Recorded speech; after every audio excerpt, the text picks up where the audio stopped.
ഇതേ ഒരാൾ ഒരു പുതിയ ഗസ്റ്റ് നമുക്ക് വന്നിട്ടുണ്ട്. അപ്പച്ചനാണ്. അപ്പച്ചൻ്റെ ഒരു നല്ലൊരു വാക്കിങ് കഴിഞ്ഞിട്ട് എത്തിയാണ്. അപ്പൊ അമ്മച്ചി ഇതേ അടുക്കളയ്ക്ക് പോയി. അപ്പൊ അപ്പച്ചനെ എന്തൊക്കെ ചോദിക്കാണ്ടെന്ന് പറയണേ. അപ്പൊ എന്തെങ്കിലും ഉണ്ടോ അപ്പച്ച? പൊതുവായി കാണപ്പെടുന്നതും അതുപോലെ തന്നെ പൊതുവായി അറിയപ്പെടേണ്ടതുമായിട്ടുള്ള കാര്യങ്ങൾ എന്താ പറയുക ചോദിക്കാം. അപ്പച്ചന് എന്തെങ്കിലും തോന്നുന്നുണ്ടോ? എന്തെങ്കിലും തൈറോയിഡിനെ പറ്റി ആലോചിക്കുമ്പോ അപ്പച്ചന് എന്തെങ്കിലും കാര്യങ്ങൾ ചോദിക്കാൻ എന്തെങ്കിലും ഉണ്ടോ? അതെ, അമ്മച്ചി എല്ലാ ദിവസവും ഈ കാലത്ത് വെറും വയറ്റിൽ തന്നെ ഈ എന്താ പറയുക തൈറോയിഡിൻ്റെ ഗുളിക കഴിക്കുന്നുണ്ടല്ലോ. അതിപ്പോൾ എപ്പോൾ വേണമെങ്കിലും കഴിച്ചാൽ പോരെ ഒരു ദിവസത്തിൽ. കാലത്ത് തന്നെ വെറും വയറ്റിൽ കഴിക്കണം എന്നുള്ള ആ ഒരു നിഷ്കർഷം എന്തുകൊണ്ടാണ്? പക്ഷെ അതെ, നമ്മൾ ശരിക്കും തൈറോയ്ഡ് ഹോർമോൺ വെറും വയറ്റിലാണ് കഴിക്കേണ്ടത്. അതിന് കാരണമുണ്ട്. നമ്മുടെ തൈറോയ്ഡ് ഹോർമോൺ ശരീരത്തിൽ പ്രവർത്തിക്കുന്നതിന് വയർ കാലിയായിട്ട് കിടക്കേണ്ടത് അത്യാവശ്യമാണ്. 60 മിനിറ്റ് മുതൽ 120 മിനിറ്റ് വരെ കാലി വയറിട്ടാൽ മാത്രമേ തൈറോയ്ഡ് ഹോർമോൺ ശരീരത്തേക്ക് വേണ്ട രീതിയിൽ അബ്സോർബ് ചെയ്ത് ശരീരത്തിൽ പ്രവർത്തിക്കുകയുള്ളൂ. എല്ലാവരും ശ്രദ്ധിക്കുക, നിങ്ങൾ രാവിലെ തന്നെ കഴിക്കണം. ഉച്ചയ്ക്ക് പറ്റില്ല, വൈകിട്ട് പറ്റില്ല. രാവിലെ നിങ്ങൾ ചായയും കാപ്പിയും കുടിക്കുന്നേക്കാൾ ഒരു 60 മിനിറ്റ് മുതൽ 120 മിനിറ്റ് മുൻപ് വെറും വയറിൽ തൈറോയ്ഡ് ഹോർമോൺ ഗുളികകൾ കഴിക്കേണ്ടതാണ്. ഒരു 50-60 വയസ്സ് കഴിയുമ്പോൾ പൊതുവേ ഇപ്പോൾ കാണുന്ന ഒരു ഇതാണ്, അതായത് വിറ്റാമിൻ, അതുപോലെ തന്നെ അയൺ, അതുപോലെ തന്നെ ഉള്ള ഗുളികകൾ കഴിക്കണമെന്ന് പറയുന്നു. അതും ഈ തൈറോയിഡ് ഈ എന്താ പറയുക ഗ്രന്ഥികളുടെ പ്രവർത്തനങ്ങളുമായിട്ട് എന്തെങ്കിലും ഒരു ഒരു ഒരു ഇതുണ്ടോ? ഉണ്ട്, തീർച്ചയായിട്ടും ഉണ്ട്. ഈ തൈറോയ്ഡ് ഗുളിക കഴിക്കുന്ന ഗുളികയുടെ കൂട്ടത്തിൽ കാൽഷ്യം ഗുളികയും അല്ലെങ്കിൽ അയൺ ഗുളികയും കഴിച്ചു കഴിഞ്ഞാൽ അത് തൈറോയിഡിൻ്റെ അബ്സോർപ്ഷനെ അത് ബാധിക്കും. അപ്പോൾ നിങ്ങൾ ചെയ്യേണ്ടത് എന്താണെന്ന് വെച്ച് കഴിഞ്ഞാൽ, നിങ്ങൾ വെറും വയറ്റിലാണല്ലോ ഈ പറഞ്ഞ തൈറോയിഡിൻ്റെ ഗുളികയൊക്കെ എല്ലാവരും കഴിക്കുക, വെറും വയറ്റിലാണല്ലോ. ആ സമയത്ത് ഒരിക്കലും അയണിൻ്റെയും കാൽഷ്യത്തിൻ്റെയും ഗുളിക കഴിക്കരുത്. വേറൊരു നേരം ഉച്ചയ്ക്കോ അല്ലെങ്കിൽ വൈകിട്ടോ ഭക്ഷണശേഷം ഈ പറഞ്ഞ കാൽഷ്യത്തിൻ്റെയും അയണിൻ്റെയും ഗുളികകൾ കഴിക്കുക. ഒരേ സമയത്ത് കഴിക്കാതിരിക്കാൻ പരമാവധി പരിശ്രമിക്കുക. ഒരേ സമയത്ത് കഴിച്ചു കഴിഞ്ഞാൽ, അല്ലെങ്കിൽ ഇതുപോലെ എല്ലാ ഗുളികളും കാൽഷ്യം, അയണും തൈറോയിഡും ഒക്കെ കൂടി വിഴുങ്ങിക്കഴിഞ്ഞാൽ അത് തൈറോയിഡിൻ്റെ പ്രവർത്തനത്തിന് അല്ലെങ്കിൽ ഗുളികയുടെ ഫലത്തിന് ബാധിക്കും. ഈ അമ്മച്ചിക്ക് ഈ തൈറോയിഡ് ടെസ്റ്റ് ചെയ്യുമ്പോൾ ഫാസ്റ്റിങ്ങിൽ ടെസ്റ്റ് ചെയ്യണമെന്ന് പറയുന്നു. അതെന്താണ് അതിൻ്റെ ഒരു ഫാസ്റ്റിംഗ് ആയാലും ഫാസ്റ്റിംഗ് അല്ലെങ്കിലും ഭക്ഷണം കഴിഞ്ഞിട്ടായാലും എന്തായാലും അതിൻ്റെ ഫലത്തിൽ അല്ലെങ്കിൽ റിസൾട്ടിൽ അത് പ്രതിഫലിക്കുമോ? അത് ഈ തൈറോയ്ഡ് ഹോർമോൺ നമ്മൾ ശരിക്കും പറഞ്ഞാൽ ഏത് സമയത്ത് ടെസ്റ്റ് ചെയ്താലും കുഴപ്പമില്ല. പക്ഷെ എന്താ കാര്യം എന്ന് വെച്ചാൽ, തൈറോയ്ഡ് അസുഖമുള്ളവർക്ക് അല്ലെങ്കിൽ ഓപ്പറേഷൻ കഴിഞ്ഞ ആളുകളാണെങ്കിൽ അവർക്ക് കൃത്യമായിട്ട് നമ്മൾ ഒരേ സമയത്ത് തന്നെ തൈറോയ്ഡ് ടെസ്റ്റിംഗ് ചെയ്യുന്നതാണ് അഭികാമ്യം. അതുകൊണ്ട് നമ്മൾ എന്ത് ചെയ്യാന്ന് വെച്ച് കഴിഞ്ഞാൽ, അവരോട് കൃത്യസമയം, അതായത് ഫാസ്റ്റിംഗ് സ്റ്റേറ്റ് കൃത്യമായിട്ട് എടുക്കാൻ പറയുന്നത് വാല്യൂകൾ തമ്മിൽ കമ്പയർ ചെയ്യാനും നമുക്ക് കൃത്യമായ ഡിസിഷൻ, അതായത് ഇത്ര ഹോർമോൺ ഗുളിക കഴിക്കണം എന്ന് പറയാനും നമ്മളെ സഹായിക്കും. അല്ലാതെ ഇപ്പോൾ ഫാസ്റ്റിംഗ് എടുത്താലും ഭക്ഷണം കഴിച്ചെടുത്താലും തൈറോയ്ഡ് ഹോർമോൺ എടുക്കുന്നതിൽ വലിയ വേരിയേഷൻ വരില്ല. ഒരേ സമയത്ത് എടുക്കുന്നതാണെങ്കിൽ നമ്മുടെ ട്രീറ്റ്മെൻറ്റിൽ അതൊരു ഹെൽപ്പ് ചെയ്യും. അതുകൊണ്ടാണ് ഫാസ്റ്റിങ്ങിൽ എടുക്കാൻ പറയുന്നത്. അതെ, ഞാൻ എവിടെയോ വായിച്ചത്, പേപ്പറിലാണോ അതോ ആരോഗ്യരംഗത്തിലാണോ വായിച്ചത്, അതായത് ഈ തൈറോയിഡ് ഉള്ളവർക്ക് ബ്രെയിൻ ഫോഗ് എന്ന് പറയും. എന്താണ് ഈ ബ്രെയിൻ ഫോഗ്? എന്താണ് അതിൻ്റെ ഇത് വരുന്നത്? അതൊന്ന് വിശദീകരിക്കാമോ? ഈ ബ്രെയിൻ ഫോഗ് എന്ന് വെച്ച് കഴിഞ്ഞാൽ നമ്മുടെ ബ്രെയിൻ കൃത്യമായിട്ടുള്ള രീതിയിൽ പ്രവർത്തിക്കുന്നില്ല. തലയിൽ അല്ലെങ്കിൽ ബ്രെയിനിൽ അല്ലെങ്കിൽ നമ്മുടെ മെമ്മറിയിൽ, നമ്മുടെ കോൺസെൻട്രേഷനിൽ ഒരു പുകമറ എന്ന് പറയും. തൈറോയ്ഡ് അസുഖമുള്ളവർക്ക് സാധാരണയായിട്ട് മെമ്മറി ഡെഫിസിറ്റ്സുകളും അറ്റൻഷൻ ഡെഫിസിറ്റുകളും ഉണ്ടാവാറുണ്ട്.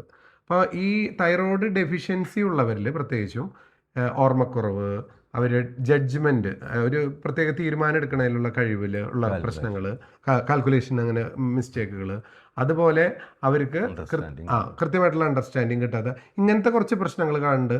അപ്പോൾ കോൺസെൻട്രേഷൻ, കുട്ടികളിലാണെങ്കിൽ ഹൈപ്പോ തൈറോയിഡിസം ഉള്ള കുട്ടികളാണെങ്കിൽ അവർക്ക് കൃത്യമായി ക്ലാസ്സിൽ കോൺസെൻട്രേറ്റ് ചെയ്യാനും പഠിക്കാനും മാർക്ക് കിട്ടാനൊക്കെ എപ്പോൾ കുട്ടികളിൽ ഒരു സ്കോളാസ്റ്റിക് പെർഫോമൻസ് കുറയുമ്പോൾ, അവർ കോൺസെൻട്രേഷൻ കുറയുമ്പോഴൊക്കെ നമ്മൾ അവരിൽ തൈറോയ്ഡ് എന്തായാലും ചെക്ക് ചെയ്യേണ്ടതാണ്. അപ്പോൾ അതാണ് ബ്രെയിൻ ഫോഗിൻ്റെ ഇമ്പോർട്ടൻസ്. അപ്പോൾ അപ്പച്ചൻ്റെ നടത്തൊക്കെ കഴിഞ്ഞ് വന്നിട്ട് ക്ഷീണിച്ചിരിക്കുക. അപ്പച്ചൻ്റെ ഡ്രസ്സൊക്കെ മാറി ചേഞ്ച് ചെയ്യണം. ക്ഷീണമൊന്നുമില്ല. ഓക്കെ, അപ്പോൾ ബാക്കിയുള്ള കാര്യങ്ങൾ ഞാൻ പറയാം. അപ്പോൾ അപ്പച്ച താങ്ക് യു. ഓക്കെ, നമുക്ക് പ്രഗ്നൻസി സമയത്ത് തൈറോയ്ഡ് ഉള്ളവർ എന്തൊക്കെ ശ്രദ്ധിക്കണം എന്നുള്ള ഒരു ചോദ്യം എപ്പോഴും വരാറുണ്ട്. നമ്മൾ മനസ്സിലാക്കേണ്ടത്, മുൻപേ തൈറോയ്ഡ് അസുഖമുള്ളവർ പ്രഗ്നൻസി സമയമാകുമ്പോൾ അവരുടെ മരുന്നിൻ്റെ ഡോസ് നമ്മൾ കുറച്ച് കൂട്ടണം. ഏകദേശം 50% മുതൽ 75% അവരുടെ തൈറോയിഡിൻ്റെ ഡോസ് നമ്മൾ കൂട്ടണം. കാരണം ആ തൈറോയിഡാണ് അമ്മയ്ക്കും കുട്ടിക്കും കൂടി കിട്ടുന്നത്. കുട്ടിയിലെ ബ്രെയിനിൻ്റെ വളർച്ചയ്ക്കും അതുപോലെ ശരീരത്തിൻ്റെ വളർച്ചയ്ക്കും തൈറോക്സിൻ വളരെ അത്യാവശ്യമാണ്. അതുകൊണ്ട് തന്നെ പ്രഗ്നൻസി സമയത്ത് നമ്മൾ തൈറോക്സിൻ കഴിക്കുന്നതിൻ്റെ അളവ് 50% കൂട്ടേണ്ടതാണ്. അതുപോലെ തന്നെ പ്രഗ്നൻസി സമയത്ത് മാത്രം വരുന്ന തൈറോയ്ഡ് അസുഖങ്ങളുണ്ട്. അത് പ്രഗ്നൻസി റിലേറ്റഡ് അല്ലെങ്കിൽ ജസ്റ്റേഷണൽ തൈറോയ്ഡ് ഡിസീസ് എന്ന് പറയും. ഇതിൻ്റെ കാരണം നമ്മൾ β-HCG എന്ന് പറഞ്ഞൊരു ഹോർമോൺ പ്രഗ്നൻസി സമയത്ത് ശരീരത്തിൽ ഉയരും. അതിൻ്റെ ഒരു ഘടകം തൈറോയ്ഡ് ഹോർമോണിനെ പോലെ പ്രവർത്തിക്കും. അപ്പോൾ ഈ സമയത്ത് നമ്മൾ ശ്രദ്ധിക്കേണ്ടത് പ്രഗ്നൻസി സമയത്ത് തൈറോയിഡിൻ്റെ TSH വാല്യൂകളിൽ വ്യത്യാസമുണ്ട്. ആദ്യത്തെ 3 മാസം നമ്മൾക്ക് TSH 2.5 മുകളിൽ നിൽക്കണം. പിന്നത്തെ 3 മാസം 3 അവസാനത്തെ 3 മാസം 3 അപ്പോൾ ഇതിനേക്കാളും കൂടുതലായിട്ട് തൈറോയിഡിൻ്റെ TSH കാണുന്നുണ്ടെങ്കിൽ പ്രഗ്നൻസി സമയത്ത് നമ്മൾ മരുന്നെടുക്കേണ്ടതാണ്. അതിനെയാണ് ജസ്റ്റേഷണൽ തൈറോയ്ഡ് ഡിസീസ് എന്ന് പറയുന്നത്. പലപ്പോഴും പേഷ്യൻസ് ചോദിക്കാറുണ്ട്, ഞാൻ നല്ല രീതിയിൽ ഭക്ഷണം കഴിച്ചു കഴിഞ്ഞാൽ, ഞാൻ വ്യായാമമൊക്കെ ചെയ്ത് കഴിഞ്ഞാൽ എൻ്റെ തൈറോയ്ഡ് നോർമൽ ആവുമെന്ന് ചോദിക്കുന്നു. നമ്മൾ മനസ്സിലാക്കേണ്ടത് TSH എന്ന് പറഞ്ഞു കഴിഞ്ഞാൽ ഒരു അക്യൂട്ട് ഫേസ് റിയാക്റ്റൻ്റ് ആണ്. അപ്പോൾ ചില TSH ഒരാൾക്ക് 5, 6, 7 ഒക്കെ കണ്ടു കഴിഞ്ഞാൽ സാധാരണ രീതിയിൽ ഞാൻ അപ്പോൾ തന്നെ മരുന്ന് കൊടുക്കാറില്ല. അവരോട് 2 ആഴ്ച മുതൽ 4 ആഴ്ച വരെ അവരുടെ തടിയൊക്കെ ഒന്ന് കുറയ്ക്കാനും വ്യായാമം ചെയ്യാനും അവരുടെ ഭക്ഷണക്രമങ്ങൾ ക്രമീകരിക്കാനും പറഞ്ഞ് അതിനുശേഷം ഒന്നും കൂടിയും പിന്നെ സ്ട്രെസ്സുള്ള കാര്യങ്ങളുണ്ടെങ്കിൽ അത് കുറയ്ക്കാനും പറഞ്ഞ് ഒന്നും കൂടിയും TSH നോക്കും. TSH 10 കൂടുതലുണ്ടെങ്കിൽ നമ്മൾ നിർബന്ധമായിട്ടും തൈറോയിഡിൻ്റെ ഗുളികകൾ കഴിക്കണം. 2, തൈറോയിഡിൻ്റെ TSH 5-നും 10-നും ഇടയിലാണെങ്കിൽ തൈറോയ്ഡ് ആൻറ്റിബോഡി നമ്മുടെ ശരീരത്തിലുണ്ടെങ്കിൽ ആ ടെസ്റ്റ് പോസിറ്റീവ് ആണെങ്കിലും നമ്മൾ മരുന്ന് കഴിക്കേണ്ടതാണ്. അതുപോലെ തൈറോയിഡിൻ്റെ TSH 5-നേക്കാളും കൂടുതലാണ്, പക്ഷേ തൈറോയിഡിൻ്റെ ലക്ഷണങ്ങൾ നമുക്കുണ്ടെങ്കിലും നമ്മൾ നിർബന്ധമായിട്ടും തൈറോയ്ഡ് ഹോർമോൺ കഴിക്കേണ്ടതാണ്. അപ്പോൾ മനസ്സിലാക്കുക, ഭക്ഷണം കൊണ്ട് നമുക്ക് തൈറോയ്ഡ് കൺട്രോൾ ചെയ്യാം. പക്ഷേ ഈ ഇൻഡിക്കേഷൻസ് 10-നേക്കാളും കൂടുതൽ 5-നും 10-നും ഇടയിലാണെങ്കിൽ ആൻറ്റിബോഡി പോസിറ്റീവ് ആണെങ്കിൽ തൈറോയ്ഡ് കുറവിൻ്റെ ലക്ഷണങ്ങളുണ്ടെങ്കിൽ തീർച്ചയായിട്ടും നമ്മൾ തൈറോക്സിൻ റീപ്ലേസ്മെൻറ്റ് തെറാപ്പി അല്ലെങ്കിൽ നമ്മൾ കഴിക്കുന്ന തൈറോയിഡിൻ്റെ ഗുളികകൾ കഴിക്കേണ്ടതാണ്. ഈ ക്ഷീണവും തൈറോയിഡായിട്ട് ബന്ധമുണ്ടെന്ന് ആൾക്കാർ പറയും. തീർച്ചയായിട്ടും ഉണ്ട്. ചിലർ പറയും എൻ്റെ TSH നോർമലാണല്ലോ ഡോക്ടറെ, എനിക്ക് ടയേർഡ്നെസ് ഉണ്ടല്ലോ. നമ്മൾ മനസ്സിലാക്കേണ്ടത് തൈറോയിഡ് കൊണ്ട് മാത്രമല്ല നമുക്ക് ക്ഷീണം ഉണ്ടാകുന്നത്. ചിലപ്പോൾ രക്തക്കുറവായിരിക്കാം, വൈറ്റമിൻ B12 കുറവായിരിക്കാം, വൈറ്റമിൻ D ഡെഫിഷ്യൻസി ആയിരിക്കാം, പല കാരണങ്ങൾ കൊണ്ട് നമുക്ക് ക്ഷീണമുണ്ട്. അപ്പോൾ തൈറോയ്ഡ് അസുഖമുള്ളവർ തൈറോയ്ഡ് ഹോർമോൺ നോർമലായിരിക്കെ ക്ഷീണമുണ്ടെങ്കിൽ നമ്മൾ ഈ കാര്യങ്ങളൊക്കെ നമുക്ക് ഇല്ല എന്ന് ഉറപ്പുവരുത്തേണ്ടതാണ്. പലപ്പോഴും OP-കളിലെ അമ്മമാർ വന്ന് ചോദിക്കാറുണ്ട്, എനിക്ക് തൈറോയ്ഡ് അസുഖമുണ്ട്, എൻ്റെ മകൾക്ക് അല്ലെങ്കിൽ മകന് തൈറോയ്ഡ് അസുഖം വരുമോ എന്നുള്ളത്. തീർച്ചയായിട്ടും തൈറോയ്ഡ് ഡിസീസ് ഒരു ഹെറിഡിറ്ററി ഡിസീസാണ്.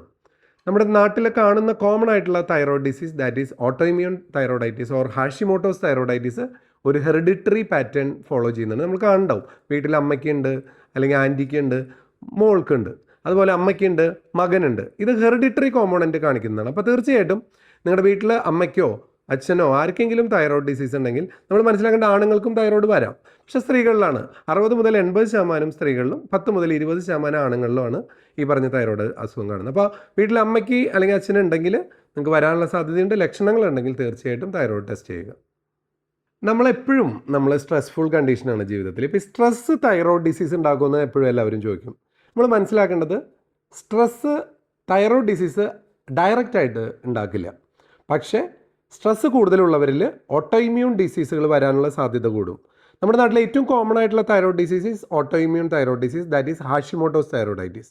അപ്പോൾ stress can trigger Hashimoto's thyroiditis or autoimmune disease. അപ്പോൾ സ്ട്രെസ്സ് ഭയങ്കരമായിട്ട് കൂടുതലുള്ളവരിൽ ഒരു ശരീരത്തിനുള്ളിൽ തൈറോയിഡിനെതിരെയുള്ള ആൻറ്റിബോഡികൾ ഉണ്ടാവാനുള്ള ആ പ്രക്രിയ കൂടുതലായിട്ടുണ്ടായി അത് തൈറോയ്ഡ് ഡിസീസിലേക്ക് കാരണമാകാവുന്നതാണ്. ഈ വാലന്റൈൻസ് ദിനത്തോടനുബന്ധിച്ച് കുറച്ച് തൈറോയിഡിനെ സ്നേഹിക്കാം എന്നുള്ളൊരു കോൺസെപ്റ്റായിട്ടാണ് നമ്മൾ DHO ക്ലിനിക്ക് വന്നിരിക്കുന്നത്. അതിനോടനുബന്ധിച്ചുള്ള ചില തൈറോയിഡിനെ പറ്റിയുള്ള സംശയങ്ങളും അതിനുള്ള മറുപടികളുമാണ് നമ്മൾ ഇത്ര നേരം കേട്ടത്. ഇനിയും നിങ്ങൾക്ക് സംശയങ്ങളുണ്ടാവാം തൈറോയിഡിനെ പറ്റി. നിങ്ങളുടെ സംശയങ്ങളുമായിട്ട് നിങ്ങൾക്ക് ഏത് സമയം വേണമെങ്കിലും DHO ക്ലിനിക്കിലേക്ക് കടന്നു വരാം. അതിനുള്ള സംശയ നിവാരണവുമായി ഞങ്ങൾ അവിടെ ഉണ്ടാവും. എല്ലാവരെയും DHO ക്ലിനിക്കിലേക്ക് സ്വാഗതം ചെയ്യുന്നു. Thank you.